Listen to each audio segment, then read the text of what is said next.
Electric cars have crazy torque and reach high speeds, and therefore can crash pretty easily, if you don't know what to do. So we can all agree, we probably never ran out of electricity driving around in BeamNG Drive, right? Recharging ain't the problem. You can always respawn or use a gas station. However, you read the title. This is not what we're gunning for today. Yeah, I've got a young plan. Thinks he's cool cause he's got some bank. Come against me and you get blam. Yeah, I like my things with a little bit of time. I back the beef, but I swear you ran, so you're not that guy. No, you ain't that man. Trying to make it out for the friends and fam, but don't show me if you move like clown.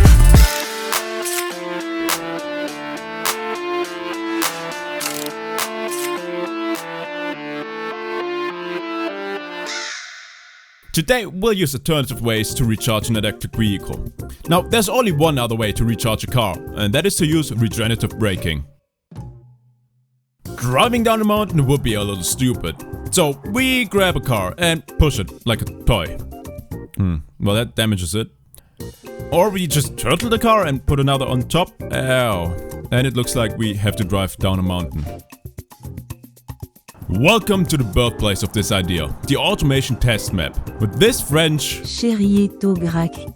Yeah, no idea how to pronounce that. But turns out going down a mountain takes about 2.5 minutes on this map and recharges the battery up to about 0.34%. And yes, I know it is saying liters right here. But welcome to somewhat yes and somewhat no realistic BeamNG Drive. Now sure, you can probably get a better result by finding the ideal line to get down the mountain. Before we even try to find anything out like that, we should find out what drains the battery. So accelerating obviously drains the battery. The lights don't. The screens don't. The indicators don't.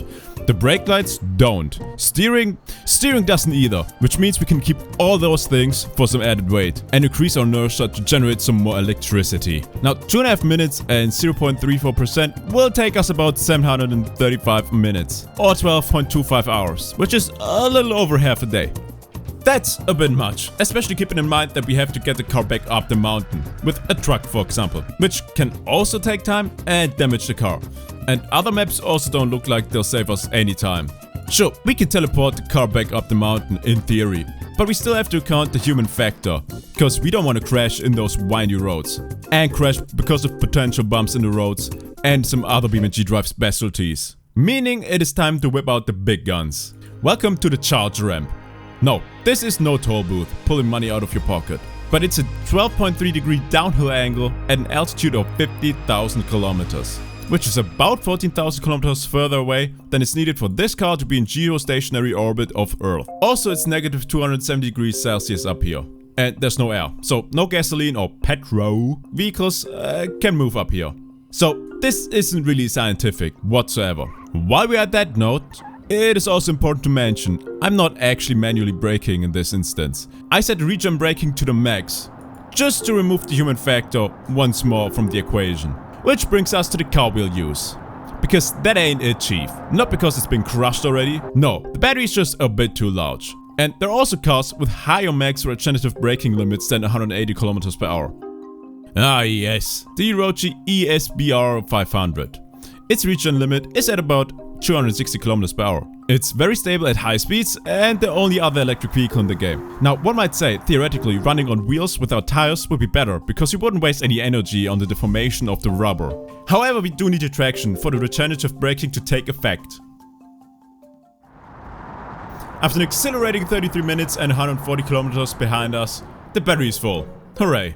But you can see the video isn't just over yet. So first, 33 minutes is a bit slower than you can expect from a Tesla supercharger. And we also somehow suspiciously ended up with the perfect balance of speed and not slowing down, even though the car is set to fully stop by itself. It was hovering around 255 to 258 km per hour and slowly accelerating, and then randomly just totally failing and rapidly accelerating. That doesn't seem right. So I tried it again, and here's the breakdown. Staying between 100 to 250 km per hour, we charged the vehicle within just 14 minutes and only needing 41 km to reach that goal. Basically, going slower will be more efficient distance-wise, but slower, as you can see with the 85 to 100 km per hour test. And faster, at least to a point, will be less efficient, but will also take less time. Listen, I ain't no scientist. I just wanted to see if you can charge a car in BeamNG Drive just like that. And thirdly, please leave a sub because I think we have to revisit this idea one day. We probably need to introduce some wind and traffic to it.